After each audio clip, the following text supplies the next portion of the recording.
All right, let's just jump right in. Have you ever had that feeling where, you've learned all the grammar, you know all the vocabulary, but when you speak English, it just doesn't sound, well, natural? If that's you, then you are in exactly the right place, because we're about to unlock some of the biggest secrets of spoken English, the stuff native speakers do every single day, totally unconsciously. This question. Does this one sound familiar?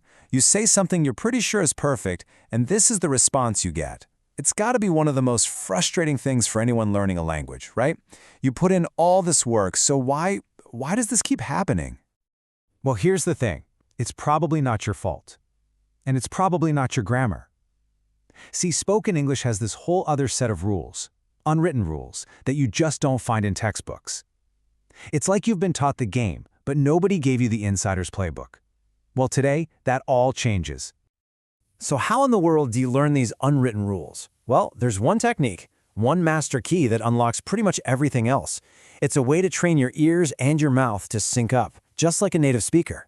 It's called shadowing. Now, shadowing isn't just about parroting words back. No.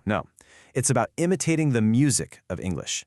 You're trying to match the rhythm, the melody, the ups and downs. Think of it like you're learning to sing the song of the language, not just reading the sheet music. And you know what? It's actually super simple to get started. It's just 3 steps. First, you listen to a short phrase. Then, you immediately say it out loud. And the whole goal, the most important part, is to match the sounds and the rhythm exactly. You want to become their echo. That's really it. This one simple habit is the foundation for everything we're about to cover. Okay, time for our first big secret. I like to call this one the chameleon T. Why? Because in American English, that little letter T is a master of disguise. It's constantly changing its sound to blend in with the words around it. This is a huge one, you guys. That sharp, crisp T sound that you probably learned, it's actually pretty rare right in the middle of a sentence. Instead, it morphs and changes, and honestly, this is a major reason why spoken English can be so tricky to understand at first. So here's its first disguise, the flap T. When a T is sitting between 2 vowel sounds, it gets lazy. It softens into this really fast D sound. So the word started doesn't sound like started, it sounds way more like started. Go ahead, say it out loud. Started. See? That's the sound you're going for. And this is what connects our words together and makes everything sound so smooth. Take a phrase like out of. We don't say out of. That T in out is between 2 vowels, right? So it flaps, and the words just melt together into out of pocket. It's all about making speech faster and more fluid. But wait, there's more. What if the T isn't between vowels? Well, sometimes it just vanishes. Poof, gone. This is what we call the stopped T, and you hear this all the time, especially at the end of a word. So here's how this works. You put your tongue in the exact spot to make the T sound, right up behind your teeth, but you just stop. You don't release the air. So a phrase like that has turns into the has. You can kind of feel the stop in your throat, but you don't actually hear the T. This is super common with words like don't. We almost never say don't actually. Instead, we say done actually. The T sound just gets cut off to make a smoother jump to the next word. Seriously, once you start listening for this, you're going to hear it absolutely everywhere. Okay, moving on to secret number 2. We're zooming out from single letters to whole words. Let's talk about what I call the art of reduction, which is really just a fancy way of saying how native speakers squish words together to talk faster. If you've ever felt like native speakers talk a million miles an hour, this is why. It's a huge part of it. We just don't pronounce every single word perfectly like it's written in a textbook. All those little common words, they get shrunk or reduced to save time and make everything flow better. So look at this sentence in writing. It's perfectly clear. Some people try and sell on their own. You see that full 3-letter word, and?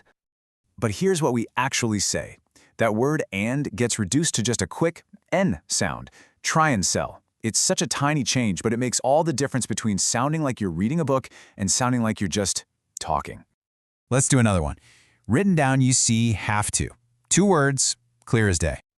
But when we speak, have to almost always turns into have to. The buyers don't actually have to pay.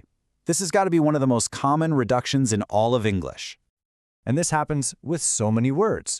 Your becomes your. The word people often gets lazy and comes out as people. These aren't mistakes, not at all. This is just how natural, efficient, spoken English works. So, we looked at letters, we've looked at words. For our final secret, let's zoom all the way out and look at the whole sentence. It's time to talk about rhythm, the actual heartbeat of spoken English. Every language has its own music, its own rhythm, and in English, that rhythm comes from stressing certain words. See, we don't treat every word the same. We punch the important words, the ones with the real meaning, and we kind of glide over the little ones. The real secret is just knowing which words to punch. So listen to this sentence when I say it totally flat, with no rhythm at all. This started a very sustainable practice that has lasted hundreds of years. It sounds, I don't know, like a robot, right? It's unnatural, and it's actually harder to understand the meaning. Okay, now look. The important words are highlighted. Listen for the rhythm when we stress these key words. This started a very sustainable practice that has lasted hundreds of years. Can you hear that? That up and down melody? That is what makes English sound clear, confident, and natural. When you really think about it, all of these secrets, the chameleon tea, squishing words, sentence rhythm, they're all things you learn by listening, not by reading. You're training your ear to catch these patterns, which then gives your mouth the blueprint to copy them. So it makes you wonder, what if the real key to speaking better English isn't in your mouth at all, but in your ears?